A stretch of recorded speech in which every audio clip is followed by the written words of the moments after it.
So, first of all, let me wholeheartedly welcome the resource person as a member of the NAC Paramash team of Vimla College. So, Dr. Niranjan Roy, I am very sure that many of you who have been involved in NAC related work, you must be very familiar with Sir's name. And so, before we start, I'll give an official introduction to Sir. Dr. Niranjan Roy is a professor and former head of economics at Assam University, and he has 29 years of teaching and research experience. He is also a former dean of the School of Economics and Commerce of Assam University. He was a director of Internal Quality Assurance Cell, which upgraded to the Directorate of Internal Quality Assurance (DIQA) during the July 2019 to February 2013. He was a registrar during October 2011 to April 2015, and he has keen interest on quality issues of HEI, and he has presented papers in APQN and other international conferences, and published many articles on these issues, and published an edited volume on higher education in India, different and differing perspectives. He is associated with NAC for the last 1 decade, and he already visited 36 institutions in different capacities as a member coordinator, and also as a chairman. He has been associated with the formulation of RAF and working in the committee for formulation of IQAC manuals and its modalities. He is the recipient of European Union's Erasmus Mundus Fellowship for visiting Göttingen University, Germany during the year 2015-16 for postdoctoral studies. And he has also published 11 books and 71 research papers. So I'm very sure that we cannot have a better resource person to be discussing this topic with us. So as a member of Vimla College Autonomous Thrissur and as a coordinating member of the Paramash team, I would like to wholeheartedly welcome you, sir, to this event. And I'd like to wholeheartedly thank you for your benevolence, for accepting our invitation and offering to give us a chance to listen to you, sir. A very warm welcome, sir. Thank you, everyone. And also Dr. MP Rajan, who has been a guiding light in the Parama scheme for us, and also to all kinds of development activities that are happening in our college. He has been the supporting pillar for a really long time, and it is with his guidance that our team, the Paramarsh team, has been heading, taking up tasks and performing wonderfully. So to our guiding light, to Rajan sir, a very warm welcome to this event, sir. Thank you. Also, our principal, Dr. Beena Jose, Dr. Sister Beena Jose has also joined us. Sister has been a strong pillar of support, and she has been the person who has been giving us motivation to conduct these seminars, to communicate effectively with other colleges, and she has been probably the backbone of the whole enterprise of the NAC Paramash team, and she has also joined us. A very warm welcome, sister, to the webinar. As a member of the NAC Paramash team, I welcome you, sister. Thank you. And also our IQAC coordinator, who is probably the master brain under all these seminars and conferences, and who has been a constant guiding light to the Paramash team also. Dr. Minimol K. Jose has also joined us. So I wholeheartedly welcome you, Mini ma'am, to this event. Thank you. Also, our mentee institutions have very wholeheartedly accepted our invitation, and they have been cooperating with us so effectively. We know that due to the COVID pandemic, there have been many difficulties caused in institutional discussions and arranging physical meetings. But despite all that, the kind of support that the mentee institutions have been showing us, the kind of patience and willingness to cooperate in all kinds of ventures of Paramash is very appreciable. So all the mentee institutions are here. Their IQAC coordinators, the principals, and all members of the NAC team are here. So we wholeheartedly welcome you all the mentee colleges and all the participants from the mentee colleges. A very warm welcome from the team Paramash, Vimla College. Also, all the faculty members from various colleges and our own college, Vimla College Autonomous, have joined because of their curiosity to learn more about Criterion 5, because many of them are working on it and very sincerely putting in all their efforts, and they would love to know more about it, how to make it more efficient and productive. So they have also joined because of their curiosity to work on the Criterion. So I thank them all and welcome them all to this event. I hope that all of you have a fruitful session, and I'm very sure that Dr. Niranjan Roy will be delving into his topic very deeply, and you'll be enlightened on the Criterion 5, and you will be passionately pursuing the Criterion after this session. So I welcome you all once again to the session, and I shall pass on the session to Dr. Niranjan Roy. Respected Madam Principal, respected Madam Coordinator IQAC, my good friend Dr. Rajan, we are long, acquaintances for the last so many years, and members of the fraternity of Bimala College, a very renowned institution of South India, and particularly in the context of the higher education scenario and the quality assurance perspective. Bimola College, a flagship college in India per se, they are consistently performing very well. What I have seen, gather information from the from your website and other web-related browsers. It is really indeed a great privilege for me to speak on, especially on a particular criterion. Generally, what happened when we deliver speeches on these particular NAC-related issues, we discuss it in a package of RAF in totality. But as Dr. Rajan rightly pointed out, that you should focus on a particular criterion 5, and what I have given the title, different dimensions of student support and progress in the context of RAF of NAC. I understand there are many participants from different institutions. Some of the institutions are, very old institutions, and some of the institutions are very new also. So the context of the quality assurance for the large institution, for the old institution, and the new institutions, of course, differ in different perspectives. Now, let me start with the context of the VUCA world. Volatility, uncertainty, ambiguous, and complex. Now, if you look at the context of volatility, now there is a speed of change. You don't know how technology is fast changing. Now, if you look at during the last 2 to 3 months, how this technology of virtual world, virtual platforms changes so fast. Every day there is a new change. When this Zoom platform, this Google platform, so many other platform that is emerging in today's world, it simply speaks about the speed of change, the volatility, uncertainty. We have seen the COVID-19 disease is itself is a phenomena of uncertainty. Then complexity, the complex culture, complex situation, the complexity of geopolitics, and the ambiguous character. Now, why I am referring to these 4 dimensions of the VUCA world, basically we are to prepare our student accordingly. And that is a critical challenge for the educators like us. And each and every educator, mostly the educators who are involved in the higher education institutions, we have a critical challenge to prepare our students to face the real challenges of this world, VUCA world.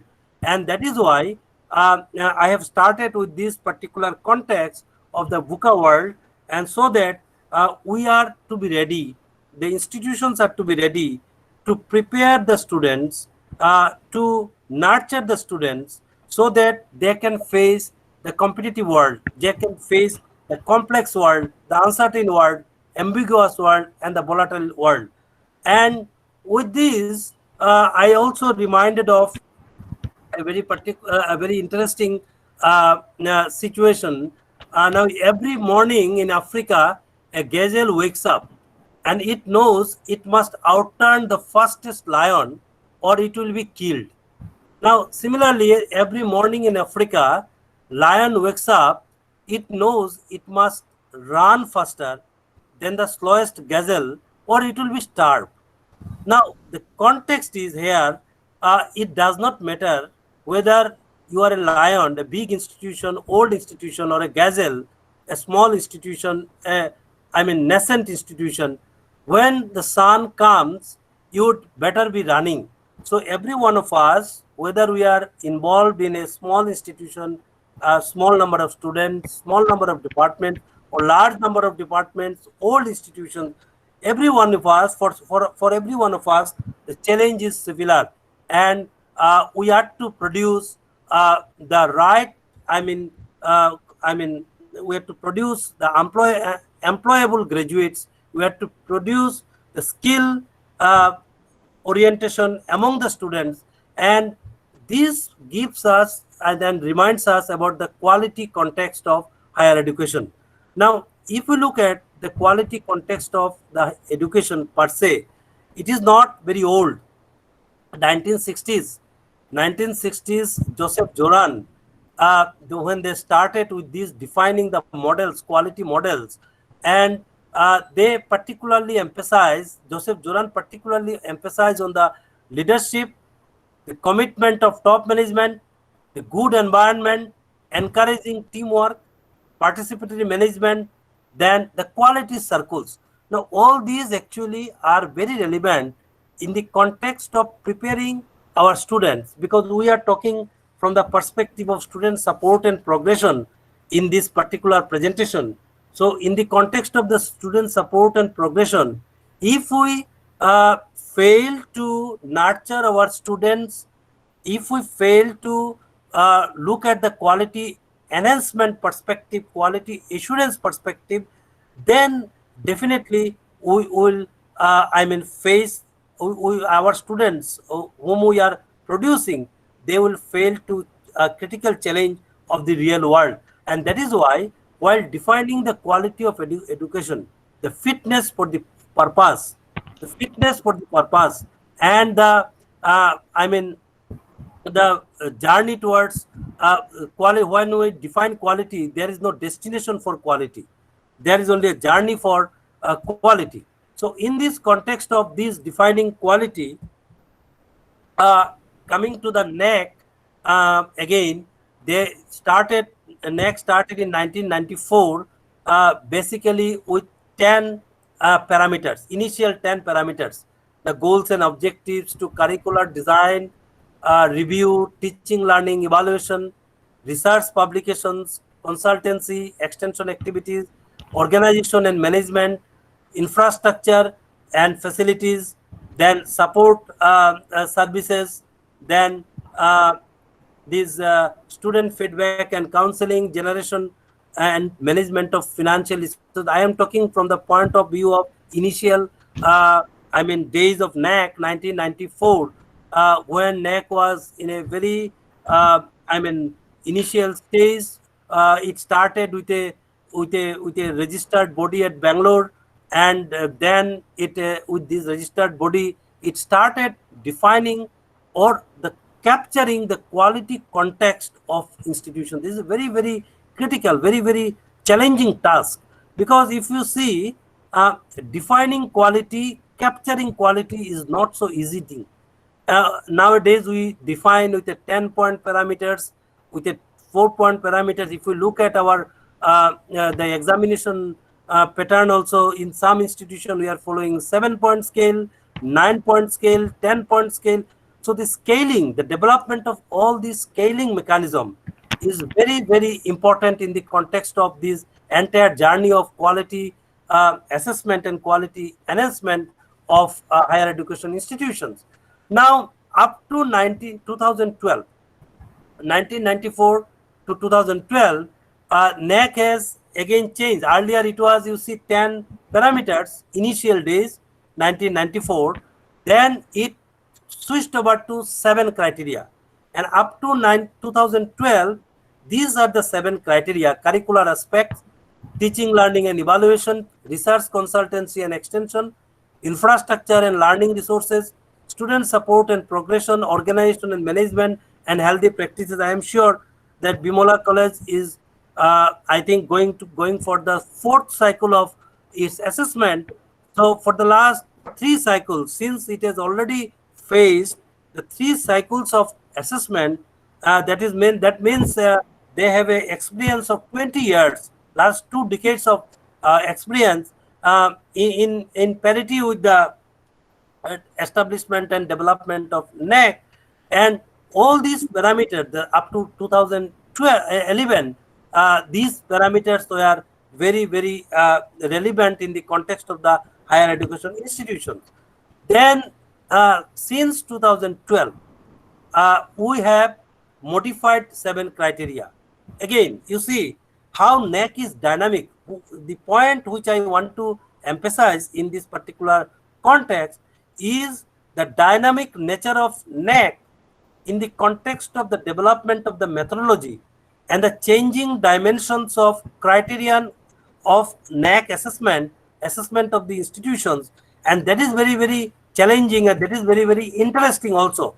Now look at these up to 2011, the 7 criteria. 2012, we have little change in criteria 6 and 7. Earlier criteria 6 was organization and management, and criteria 7 was healthy practices. Now we have governance, leadership, management, the wider context of defining these governance issues. As I said, this defining the quality, all the quality models basically emphasize on the dynamic leadership, the governance, the transparency, the accountability of the institutions. And that is very, very important issues in quality, in defining quality, in delving the quality issues of higher education institutions. And instead of healthy practices, NAC changed its 7th criteria into innovations and best practices. Now, every institution is unique. When we visit every institution, we find some unique activities, unique, unique key aspects, unique best practices in every institution. Let me refer here 2-3 issues in the context of these best practices. I visited a very rural institutions located in a tribal state, and in last. Okay. So I think I discussed about the 7 criteria, and let me come to this present 7 criteria of revised accreditation framework, where these original 7 criteria, which was, applicable from 2012, is basically, there are 2 changes. Criteria 3, there is a inclusion of innovation, research, innovation and extension, and criteria 7, institutional values and best practices. It remains, instead of innovation, it now the added institutional values and best practices. So today, what I have chosen for this particular issue of this student support and progression. Now, I am giving just the background of this particular criterion, so that it becomes easier for me to relate to this particular students support and progression. Now, if you look at, these are the criteria, 7 criteria for autonomous colleges and the affiliated colleges, 7 for all, but there is a little changes in the key indicators, 31, 32, and the qualitative metrics, we have 35 and 36. There is a little variation, 1 change in respect of UG and PG institution, and quantitative metrics 58 and 60. So all these added together, this gives us the number of metrics for autonomous colleges 107, 93 for affiliated colleges, affiliated and constituent colleges for UG classes, and for PG it is 96. Now all these things, I think you are, I mean, it is known to all of you that there is a pre-qualifier, then this number of drastic reduction in the number of questions, size of the report, and the visit days. All these actually are, I mean, applicable as part of the revised accreditation framework. Now, these are the three important parts. The system generated score, 70% will be captured from system generated score. Then we have student satisfaction survey. Then the 30% will be captured by the peer team visit. So peer team visit drastically reduced, and the 30% of weightage only will be, I mean, considered by the peer team visit, and system will take care around 70%. Of course, in case of university, there's a little variation. It is around 65, 34, 35, and for institutions, it is around 71 point something, and to this 29 or 29 point something. And this data requirement, basically, there are two types of data we need: quantitative and qualitative metrics as part of the quantitative data and the qualitative data for higher education institutions. Now, what is very important, the quality indicator framework, which is a combination of these qualitative and quantitative metrics, is basically divided into three important dimensions: input-based metrics, process-based metrics, and output-based metrics. Now, this input, process, and output. If you look at the institution, what are the inputs? The students, curricula, faculty, staff, non-teaching staff, faculties, infrastructure, teaching resources, all these are the part of the input of the institution. Then comes to the process. Process is a teaching learning is a process, staff development is a process, student support and evaluation, that is the important context what we will discuss today. It is a very important process.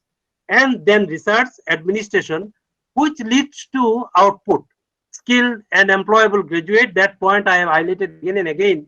We need to produce employable graduates, and we need to focus on the skill upgradation of the students. So our output, it should be skilled output, our output should be employable output. And then research publications output, these are another important dimensions of output. Then contribution to community, and every institution must contribute to the community because there is a community orientation of the institution. So there is a linkage. One of the important stakeholder is society, the community. And among this process, as I said, out of the different parameters of the process, one of the very important parameter coming, is relevant for the institution is student support and evaluation. Now, this entire exercise of RAF or the entire exercise of the quality assurance and quality enhancement paradigm of the institutions is basically a three important outcome based approach: program outcome, then we have program specific outcome. The program outcomes is basically the broad statements of the students graduating from a particular general program. Say the engineering graduate, what is expected from an engineering graduate, a BTech degree holder. The program specific outcome, the particular civil engineering graduates, mechanical engineering graduates. Then we have the course outcomes, the particular courses of this, what is expected from the particular students after graduating from a particular degree. Now, coming straight away to the criteria 5, the student support and progression, after with this background, because these backgrounds are very, very relevant in the context of these formulations of these criteria and in the context of the implementation of these criteria. Now, if you look at the institutional effectiveness of the the evaluation framework. And that is this diagram I have taken from the NAAC best practices. NAAC has published many series of the best practices on different criteria on different important issues. And one of the best practice about the students feedback, the student support, and the students progression activities. And from there from this particular best practice, the data have been collected by the NAAC, and there is a very good analysis of this particular best practice. Now, on these particular issues, if you look at the central focus is the students. So the students learning, if you look at all these are social expectations, academic experience, intentions, goals, commitments, psychology of individual, pre-entry attributes and aspirations. These are inward inputs. Then if you look at these particular important attributes, departure attributes and decisions, then 21st century global competition, aspirations, goals, commitment, social demands, then the competencies, life skills, all these are the outward attributes, the inward attributes and the outward attributes. And on these particular, the courses, as I said, the programs, the institutions, among these, the empirical support, the students is a central focus of learning, and student-centric decisions, student-centric activities, student-centric, infrastructure development, student-centric teaching learning activities, student-centric support system. All these are actually one of the very important context of institutional effectiveness. How your institution is effective, how much your institution is effective, it depends on how much you have given importance to the student, how much you have given importance to the student-centric development, keeping students at the center of activity. Your inward and the outward attributes will lead to a kind of systemic development for the student support activities of an institution, which will ultimately lead to a sustained approach of the development of the students.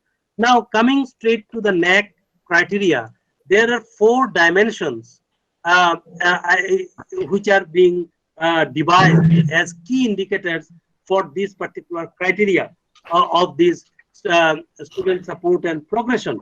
Now, number 1 is student support. Number 2 is student progression. Number 3, 5.3 is student participation in activities, and 5.4 is alumni engagement. Now, how to define the student support? How the broad definition as NAAC, as per the NAAC guidelines, is basically facilitating mechanism like guidance cell, placement cell, grievance redressal cell, welfare measures to support students. So these are the key attributes of these particular dimensions of student support, specially designed inputs that should be provided to the needy students with learning difficulties. Many institutions has come up with innovative idea of earn and learn scheme. We find in many institutions across the country that they have a system of earn and learn scheme mainly to the poor students, the disadvantaged category of students. And these particular, student support activities, student support decisions of the institution is basically to bridge and value-based, there should be focus on bridging the value-based courses in relevant areas. The institution should be having a well-structured, organized guidance, counseling system in place. And we have seen the good institutions, I don't want to use this particular narrative, of course, good institutions and not good institutions.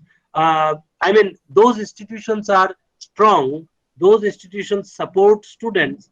The students are benefited from scholarship, freeship, and other means as identified by the higher education institutions. So you can come up with an n number of attributes to support the students. That is a very important. any kind of support system which you evolve in course of your time, in course of the journey of quality enhancement, that is very important. It is not that we all sit together and start talking about the quality assurance and quality enhancement, and overnight we can achieve quality. No, it is a quality achievement. Quality assurance is a byproduct, and the institutions, these attributes, the student support attributes, these should be institutionalized. That is very important. These should be institutionalized. Number two, student progression. The institution concerned for student progression, as I said, that the students are not employable, the students are not, I mean, getting the job in the job market. So how, what is your mechanism to track these students, to about these students progression, whether they are going for higher studies, whether they are going for employment? This is a very pertinent issue in the context of the quality paradigm of institutions, and this is another sustainable good practice, and in a particular institutions, as part of the sustainable good practice, we have seen that uh, basically they effectively support the students and facilitate optimal progression of the students. You can track students, your alumni association can help in this particular context. Then students' participation in activities.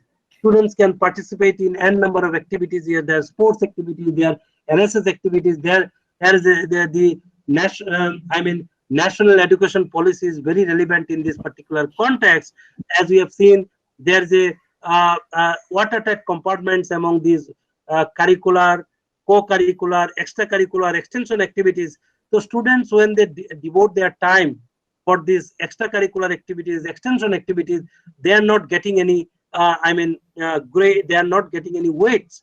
So now this national education policy has come up with a very good recommendation that henceforth there will be no, divisions among these curricular, extracurricular, extension activities. So if a student is good enough in sports, let him take a sports subject. Why not? If a student is good in NSS activities, let him take NSS as a subject, NCC as a subject. So these borderless, narratives is a very important, policy decision taken, adopted by the national education policy. I am sure that in the coming days, with these borderless dimensions of higher educations, in the context of these curricular, extracurricular activities, it will lead to a kind of strengthening the students' skills, and the skills empowerment will get very important, dimensions in the whole exercise. Then the last 5.4 is alumni engagement. What is, whether your alumni is registered or not, whether your alumni is contributing to the institutions or not, and all these basically, if you look at, as I discussed, the student support, there are four important segments, as I have taken from this matrix of this particular student support: guidance cell, placement cell, grievance redressal cell, then the welfare measures. Then student progression, again I have tried to disaggregate into students progression into higher studies. Of course, these are all taken from the matrix of the NAC, where they have given more important, weightage on these particular issues. The higher studies to employment, then poor attainment. If they are not employable, then what is the learning exercise that institution can learn from this particular unemployable graduate? That means there is some issues in the context of the teaching learning mechanism of the institution. So because the students are not attaining to the optimal level, students are not, the empowered so far as the particular skill is concerned. Then accordingly, on this particular feedback of the student progression, you need to have a plan and implement remedies, the perspective plan of the institution and the remedial measures. Then students' participation in activities, your social activities, cultural activities, leisure activities, all these actually combines the student participation and activities paradigm in the matrix of this particular criterion. Then alumni engagement, the alumni, whether you have a vibrant alumni association or not, whether alumni association is registered or not, whether your alumni is contributing to academic matters. I have seen in some institutions that alumni are engaged in taking even classes. In many institutions, we have found that the alumni, some of the well-placed alumni, they volunteer themselves to take classes as visiting teachers, as resource persons in these particular institutions where they, they can contribute in the as part of the alumni of this institution. Then student support, how alumni are taken care of the students, of the present students. In many institutions you will find, as I said, every institutions are unique, and the strength of one institutions will not be as the same to other institutions. So here again, the student support and activities, how alumni are involved in supporting the present students, the mobilization of resources, how alumni are involved in mobilizing the resources of the institution. So all these actually combines the dimensions and attributes of the student support and progression. Now, if you look at the weightage, the four dimensions, key indicators that I have discussed, if you look at the weightage for autonomous college, student support is having 30, then for affiliated college it is having 50. It is more. Then the student progression for autonomous college, it is 30, student participation activity is 30, alumni engagement 10. So all these combines to 100 for autonomous colleges, 140 for the affiliated. So that is about this free shift scholarship of the student. Then coming to the same thing about the 5.1.2, this provided by the institution, non-governmental agencies, same thing, same. Earlier it was only government, and here it is the institution. If institutions give given some scholarship and the free ship, or other non-government agencies, it should come here. 5.1.3 is basically about capacity building and skill enhancement initiative taken by the institution. What are the capacity building initiative you have adopted? Soft skill, language and communication skills, life skills, ICT computing skill. Now, they are very important. Now, there are different options. Options A, all of the above. Options B, 3 of the above. Option C, 2 of the above. D, 1 of the above, etc. Now, here, if you devote only one, say, only one particular category of soft skill, if your institution does not have other, so that means your score will be less. So that is the in the background, the system will take care on the basis of the answer given to you, given by the institution. So this is again a QNM part, the quantitative matrix, and the institution is expected to cover up the all issues. That should be balanced. Soft skill, language, life skill, ICT, computing skill. Sometimes we find some institutions are very good on soft skill, but they undermine the other skills. Sometimes we find in many institutions they are very good in ICT and computing skills, but they don't give more importance on other soft skills, language skills. So what you need to have a balanced approach for this capacity building and skill enhancement initiative adopted by the institutions, and accordingly you need to have the data requirement, the capability of the year-wise implementation, the number of students, enrollment, and all these data is very important, and that is why this documentation for each and every activities is very, very relevant.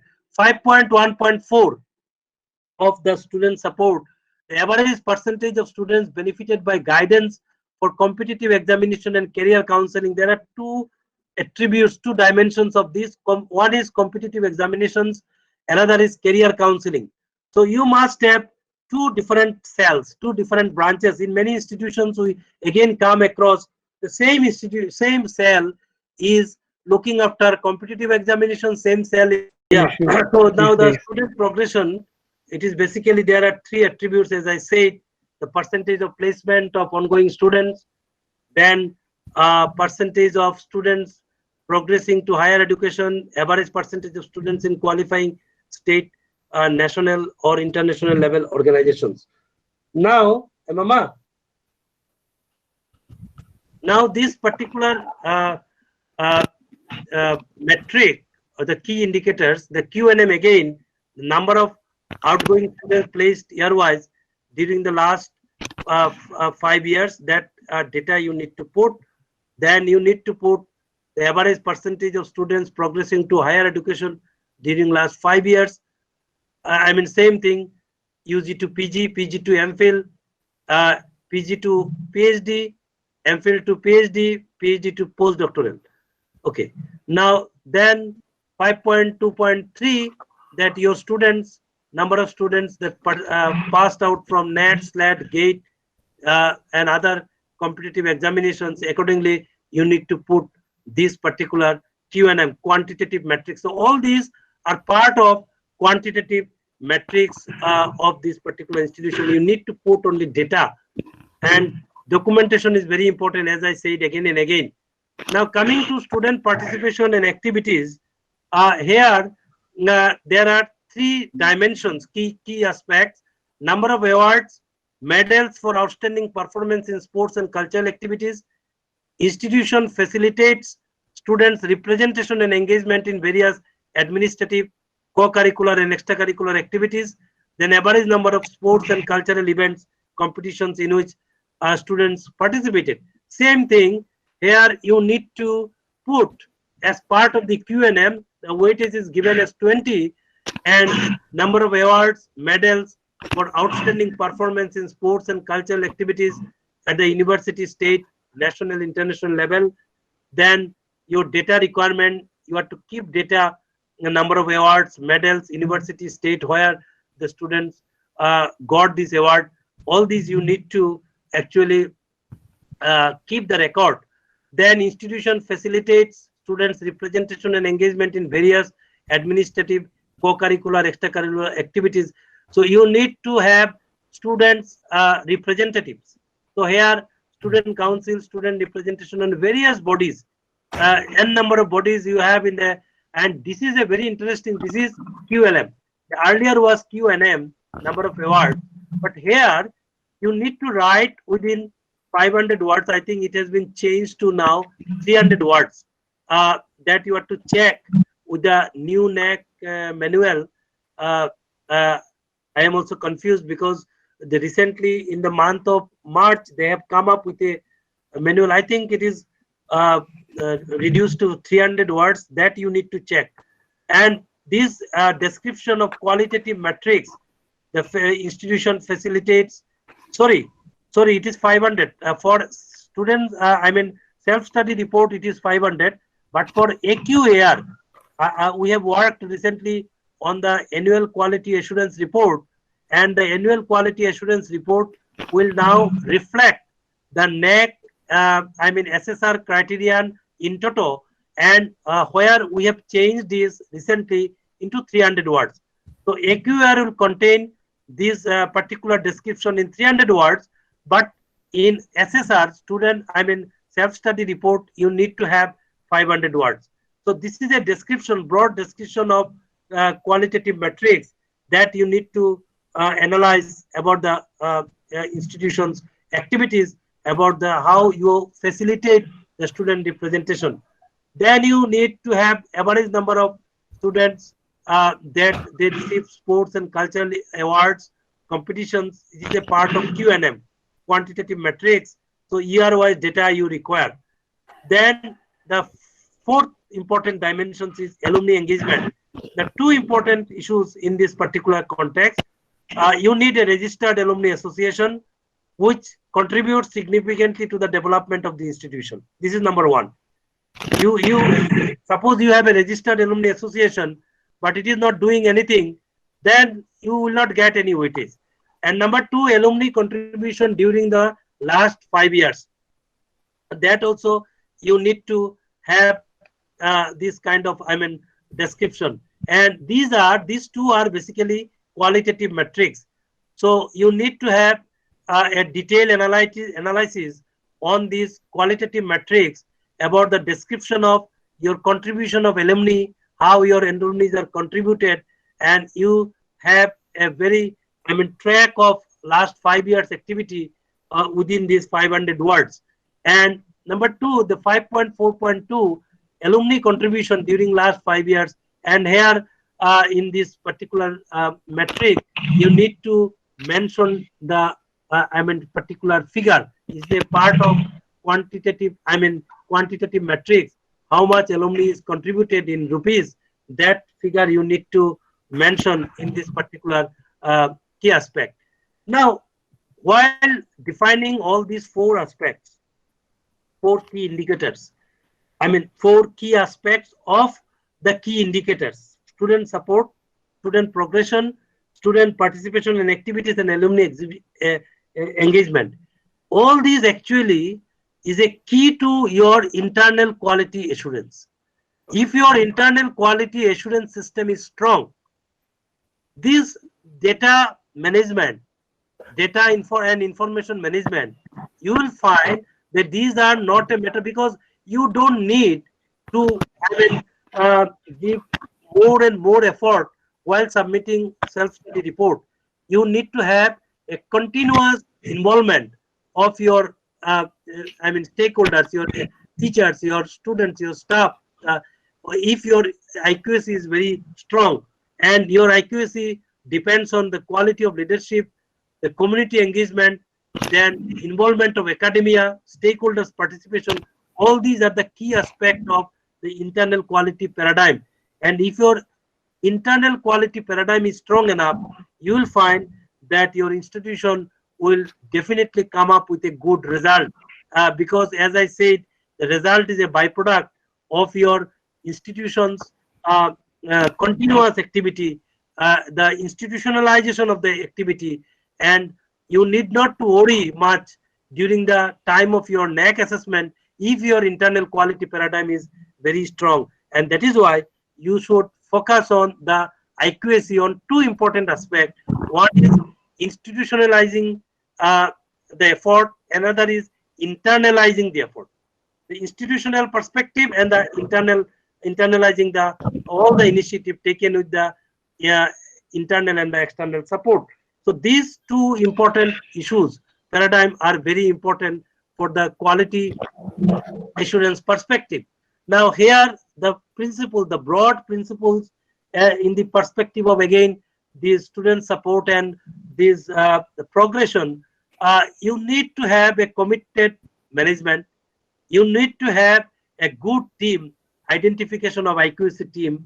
You need to have devoted leaders, devoted IQAC team leaders, and the SOC for identification of quality gaps, because as I said, there is no broad definition of a good institution and the not too very good institution. The main issue is the gap in the quality achievement, quality assurance. So you need to have a proper analysis of the strength, weakness, opportunities, and the challenges for identification of the quality gaps. Then formation of various committees. These are another very important dimensions of the institutions. Then awareness of quality aspect. That is also very important, because in many institutions you find most of the teachers, my personal experience I am sharing, that in some institutions we find that while visiting the team to that particular college, only the IQAC coordinator and some people in the IQAC, they only do everything, and the rest of the faculty member, they are not aware, they don't have any interest also, and the leadership also fails to, the management also fails to involve all the faculty members in the process of this quality enhancement, quality assurance perspective. So here, this is very important. You should aware your faculty members, not only faculty members. Recently, I was a part of a team in the month of January for academic and administrative audit team of a particular university.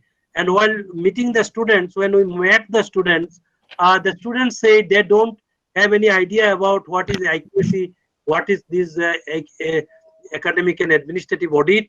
They don't have any idea about that. So I mean, these are very critical issues. And as I said, every institution is unique. And for us, every visit gives a critical learning exercise from the perspective of quality assurance. And these particular, I've been sharing of this particular experience recently in the month of January, before the pandemic starts, of this academic and administrative audit. It clearly speaks about missing links of the IQAC management and the other committees. Now, the institutions, those institutions are strong institutions. They should involve all faculty members. Why not you form different committees and number of committees and involve all your faculty members, and so that you'll find that if your faculty members are involved, automatically the students, you give responsibility to the faculty members for the awareness campaign among the students, and students will be more focused, and students will be more aware on quality achievement, because it is not the duty of only the principal or not the IQAC coordinator, nor a particular person in the institution. That is a stakeholder's responsibility. The journey towards quality assurance, it is a totality. It is a total quality management, total quality approach, and where every stakeholder should participate in this particular paradigm. And while operationalizing your IQAC, because I give more and more importance on the IQAC, because we find in institutions where IQAC is very strong, the institution is very strong.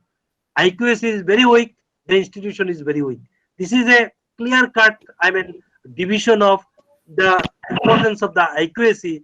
Now, your IQAC, the objectives of the institution very, very focused, and the plan of work of the IQAC is very, very perspective. They must have a perspective plan. They must have a commitment and devotion. Commitment and devotion will lead to, I mean, this particular checks and balances. If you are committed, if you are devoted, then only you will find that there are some checks and balances for this evaluation of this achievement. And if you look at, if you have a strong work plan, if you have a defined, I mean, clear-cut definition of your objectives of the institution, then all these will lead to your checks and balances, ultimately leading towards quality assurance of the institution. So, if your IQAC quality, internal quality mechanism is very strong, you will find that quality assurance mechanism will be very strong, and automatically your institution will be strong enough. Since it is a student support and progression, though the student satisfaction survey, as you know, nowadays the institution, once it submits your data self-study report, the two activity, it starts parallel. One is DBV. DBV comes into the picture, data validation and verification, and the student satisfaction survey. The NAAC will start parallel activities, DBV clarification, DBV interference, and along with the student satisfaction survey. Now, this student satisfaction survey, basically the questions, the 20 questions, you can download these questions from the NAAC website. You will find these 20 questions are mostly related to teaching learning mechanism of the institutions. But if your student support activities are not focused, if your student support activities are not strengthened enough, you will find that the students will not be satisfied enough to give you good weightage on that particular student satisfaction survey, because the student will receive the emails from the NAAC, and students should feel that I am a part of the institution. If you look at, if you just remember the earlier slide, the diagram that I have shown, the students should be there at the center of the activity, and students should feel that yes, I am the part and parcel of these institutions. And if the students can, I mean, feel only the part and parcel of the institution, then only student will take up this survey, student satisfaction survey, because many a times we come across the complaints, and Dr. Rajan is aware of these complaints, the students generally do not take up even the survey.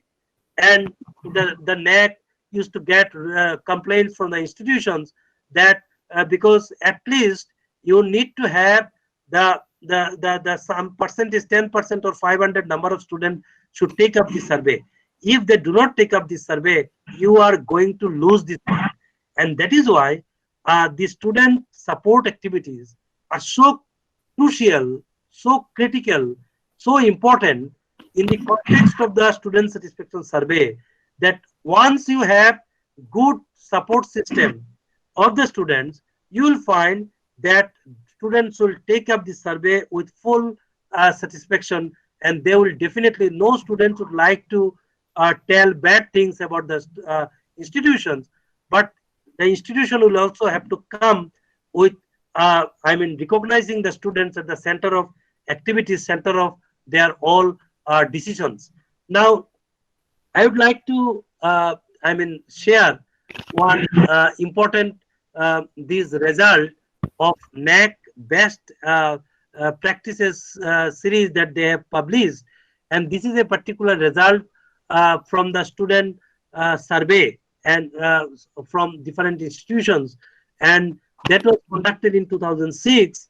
And on that particular inputs from the students' feedback, basically the I mean survey was conducted by the NAC on this particular feedback of these students, and see what the students generally speaks about the quality education of the institution. Because if the students are aware about the quality paradigm of the institutions, they will come up with their own I mean sharing their own experience, they're sharing their own thought. Now look at the full-time teachers must be appointed instead of CHB. So in an institution, if there is a number of teachers, those who are on contract basis, definitely students will not be very satisfied.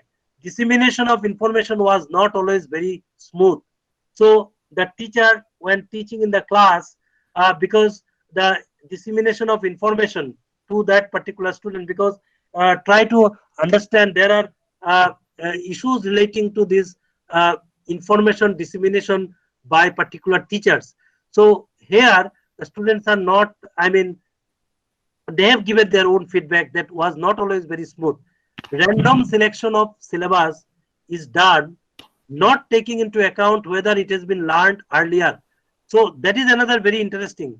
Sometimes we find that in a particular, in a college, suppose one particular subject, economics, is there are 3 teachers in economics. So one unit, they start. Now sometimes the 3rd unit starts at first by one teacher without starting the unit number 1. So here there is again some missing links for the students, and this particular problem comes when a particular course is shared by 2 or 3 or 4 teachers, and in many institutions we have found that the particular course is generally shared by many teachers. Then the political interference such as election of board of studies must be avoided. Then staff should be appointed on a permanent basis. They raise the point that rare chances are given to present their views. These are findings from the students, very interesting. The students' feedback. The students have come up with this particular feedback, and that is published by the NAC in the, uploaded in their website. The college principals, teacher must maintain personal dialogue with the students. The seminars conducted at the colleges are more attempts to please the NAC rather than fulfillment of motives. This is very another interesting fact. When the NAC visit comes, the institutions are very focused enough on these particular issues. Students are not able to make full use of their resources, and communication gap existed between teacher and the students. Then vocational education must be introduced with the degree level, and nowadays, you know, with this national education policy, again it comes up with this vocationalization of education. This is a very important initiative again taken, decided by this national education policy. Students are not given enough opportunities to express themselves. scientific and systematic restricting of syllabus has to be done at the appropriate time. They expressed the view that only a cream of students enter the professional stream while extraordinarily brilliant students are lost. Teachers often did not have up-to-date information, and if the students give such information in their examination script, they ignore. Examination system should be revamped and rationalized. Then the students did not have any say in the institutional affairs, and here lies the issue of the involvement of the students at different committees, different bodies of the university, college. The students did not have, they say that they do not have any say in institutional affairs. The students, the new and more contemporary courses needed to be introduced. These are some of the findings, of course, by the particular person who has taken up this particular survey, and he has given his own observation about the role of the teachers, critical role of the teachers. And from the response of the students, it was evident that in many colleges, even if there was an IQAC, the students were unaware of its existence. Very interesting, and that justifies my findings few days back in the month of January in a university, in a big university. My findings would corroborate with this particular findings of NAC in 2006, because the NAC has published this document in 2006, and I am referring to this 2020.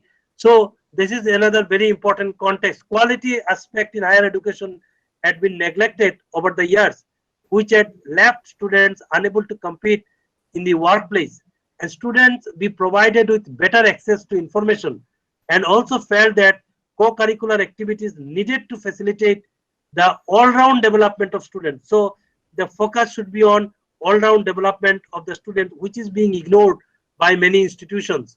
The creativity of the students was being shifted by teachers who spoon-fed them with dictated notes in many teaching learning. Here lies the content of teaching learning activities. The question, how the teaching learning delivery mechanism of the institutions is being run. And the author of that particular, he was critical of the present method of student assessment. Then little efforts by teachers to help students build concepts, and this was reflected in the lack of analytical abilities of the students. Students should be focused on the analytical abilities of the students, and it is not only the number game, who gets 1% more and who gets 1% less and all that. What we need to have the analytical abilities, inculcate analytical abilities among the students. And here again, National Education Policy has given wide recommendations on the examination reforms right from the schools to higher educations and all that. So the skill formation, the skill orientation is the most important paradigm of this entire exercise. And there are some other issues in these particular findings, that the spirit of learning be emphasized, and importance of co-curricular activities was being ignored in many institutions.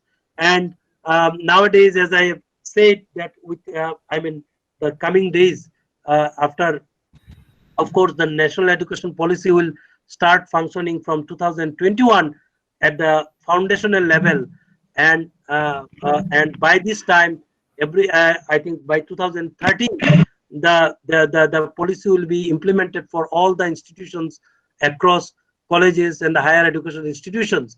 And by that time, you'll find that the co-curricular and extracurricular activities, the border will be removed. And with the removal of this border, the student will get more chances for this, more devotion on these extracurricular and co-curricular activities. Most of the teachers had a negative outlook, and they hardly encouraged students to take to general higher education. This, depends on the teachers, educators like us, and we have to be very, very focused on these particular issues about encouraging students for basic education, general education. The principle was primary. Of course, here I want to mention that the National Education Policy again comes up with the findings that, with the recommendation, final recommendation, that there will be no barrier, no border among arts, science and commerce education. So now the art students, the students of philosophy, if he is interested, he can take a subject on chemistry. A chemistry students can undertake a subject on geography. A geography student can take subject on ecology. So there will be no bar on this particular bordering watertight compartments of art, science, and commerce, and this will lead to a paradigm shift in the holistic development of the students, holistic approach of the students, because at the end of the day, we need a quality product, and that product can face the market, and that is very important dimensions of this entire whole teaching, learning, and the whole purpose of education. What is the purpose of education? And principal was primarily responsible providing facilities needed to provide quality education. So here lies the role of governance, the role of management, and management is very, very important. And once the management is very strong enough, management is focused, and because they are leading the IQAC. Again and again, I give more and more importance on IQAC. And who is leading IQAC? Only the management, the principal at the helm of the affair, who is leading the IQAC. So this particular importance of the management, the IQAC, these are the critical issues. The difficulties in achieving quality and situation designate their own profession, and they are apathetic and complacent, we find among the teaching fraternity. Being a teacher, I agree with these particular findings. Then management, maintenance of high quality education in higher education system depends on intake of control, quality control. Now, if you do not have the quality control, the infrastructure facilities, the library, and the quality of faculty, here lies your importance of the infrastructure facilities. The infrastructure, not only the physical infrastructure, right from the input, as I defined, this input, processing, and the output. And this your input depends on these physical inputs, and also the teachers, the staff, everything, and the learning infrastructure, everything, whatever the total approach in a particular college or institutions is having. Now there is a library which is the stock of the textbook. There are issues of library. I don't want to highlight these issues that we are aware of. The teachers are not interested to go to library. The students are not interested to go to library to go to the physical book. And of course, we have nowadays so many software, so many e-learning materials, and that is only the learning materials which we are using. Then the both teachers and students tended to neglect elective subjects, and also the students of sciences and humanities were split along faculty lines and give rise to unhealthy environment. Here I want to mention, if you ask a student of engineering graduates of BTech degree about the geography of India, he or she hardly answered the geography of India. If you ask a geography student about the tidbits of electrical maintenance or the medical, some of the medicines, some of the health issues, they are unable. So these watertight compartments, this is very, very important issues which led to the unhealthy environment, and that is why this watertight compartment needs to be removed. And the National Education Policy has come up with this particular removal of borders, watertight compartment. We need a holistic personality. At the end of the day, if your students, whatever you are producing, this product should be a holistic product who himself can face the practical environment, practical situation, the competition of the real world, the VUCA world, the volatility world, the uncertainty world, and that should be the focus of the teaching, learning, and the purpose of education. And accordingly, we must focus on the teaching, learning activities and our student support and progression activities accordingly. And the students are not aware of new developments, and again, the findings suggest that they are not interested on what is happening around the world, what is around the VUCA world. And teachers needed to provide students with more attention. That is a very interesting finding. And if you look at the particular context of these, embedded learning, the focusing the student at the center. And if you look at the each and every student, you should devote your focus on the student support activities to each and every students, their well-being, their aspirations, their success, their development, holistic, total mood, a total quality perspective. Then and then you will find the right side of the story, which actually narrates about the tree of happiness. The tree of happiness will come from the student, the institutions, builders. They will also be happy. The students will be happy. If your product is employable, if you find that out of 10 students you produced, 5 years back, only one student is doing something, some job, and the rest of the 4 students are not doing anything and unable to get any employment in the job market. And these 4 of the students are, passed out students are frustrated. So definitely you will not be happy. So what we need a holistic approach.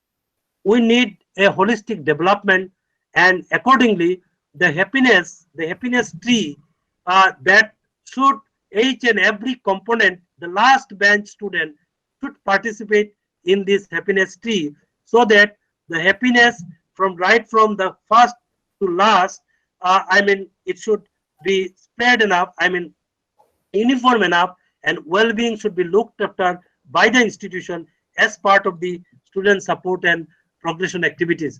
And at the end of the day, what is the important context? Context is how to close the gap, because at the end of the day, we are closing quality gap, because the quality assurance agencies, basically they contribute to the quality of higher education through evaluation and accreditation. NAC has come into the picture with all these metrics, whatever I have discussed, all these quantitative and qualitative metrics, and they have come up with these qualitative and quantitative metrics basically to capture the evaluation, to evaluate the institution and to give the result of accreditation. At the end of the day, they will give the accreditation. But higher institutions, the higher education institutions, the main responsibility is to bridge the gap between quality. And as I said again and again, every institution is unique, and every institution have their own best practices, unique practices, and you can look at small issues in your institution.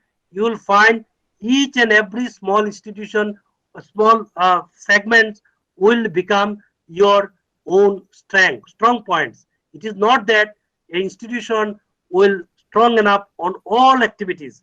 No, it is not possible.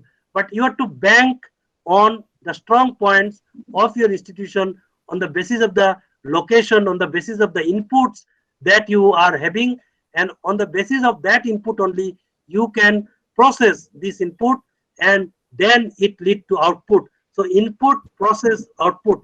The process depends on you.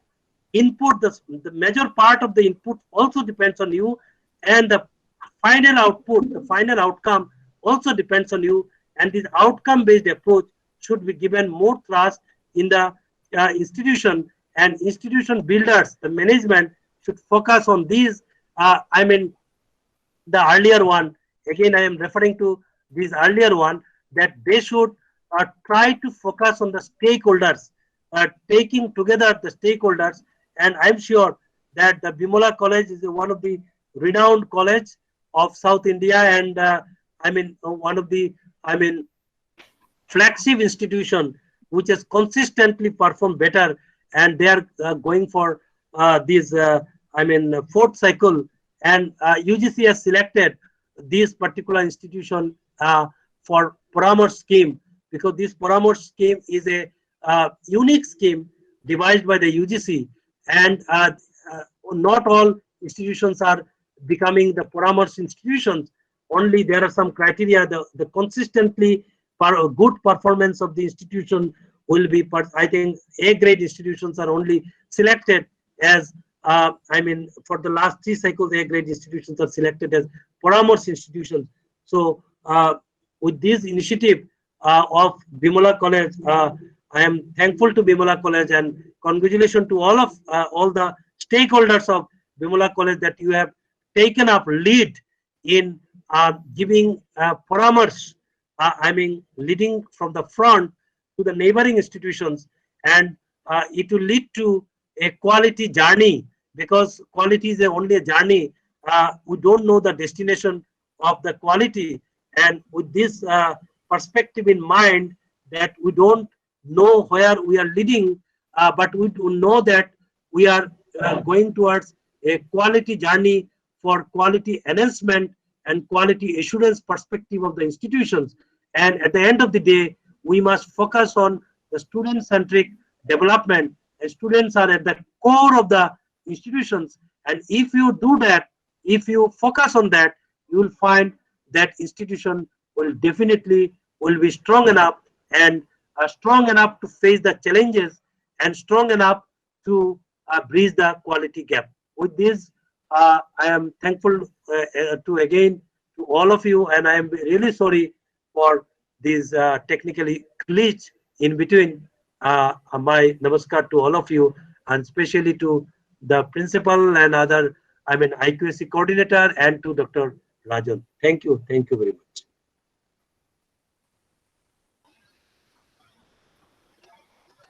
Thank you very much, sir, for your wonderful presentation.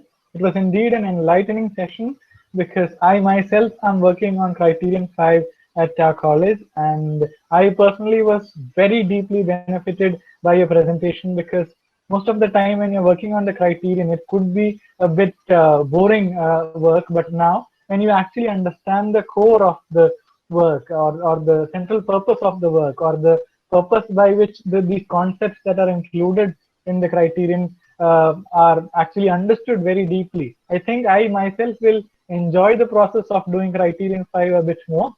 And I'm very sure that the rest of the members in the webinar also will benefit greatly out of your presentation. And I'm very thankful to you for the lovely presentation. And I'm very sure there must be some specific questions regarding the criterion that the colleges, the mentee colleges in our institution would have.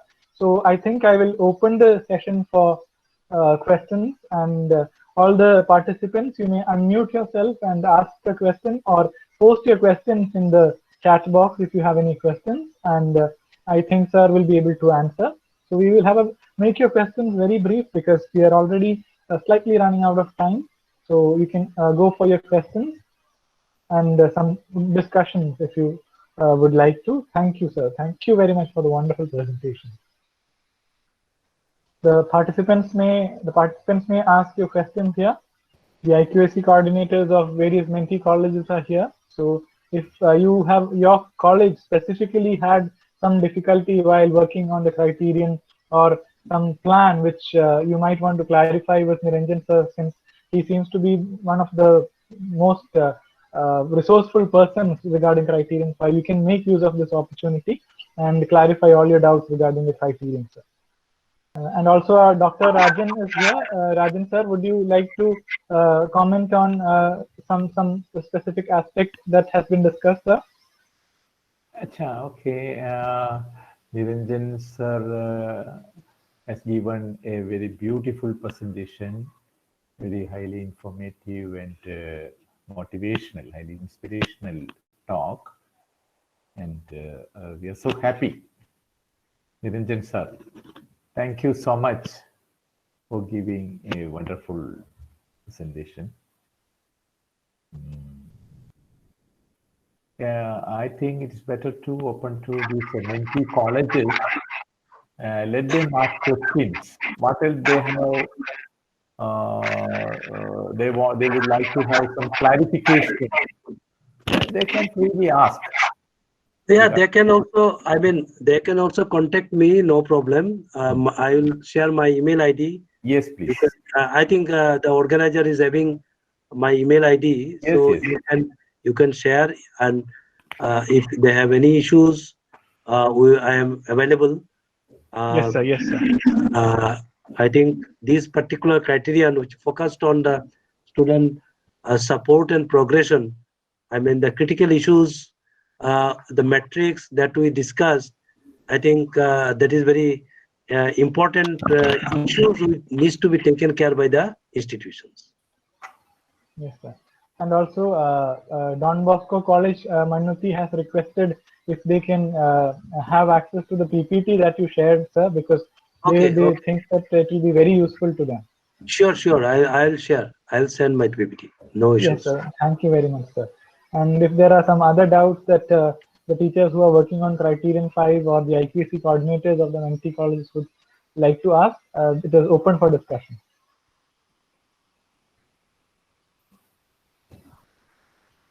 If any further questions are there, you can unmute your mic and ask.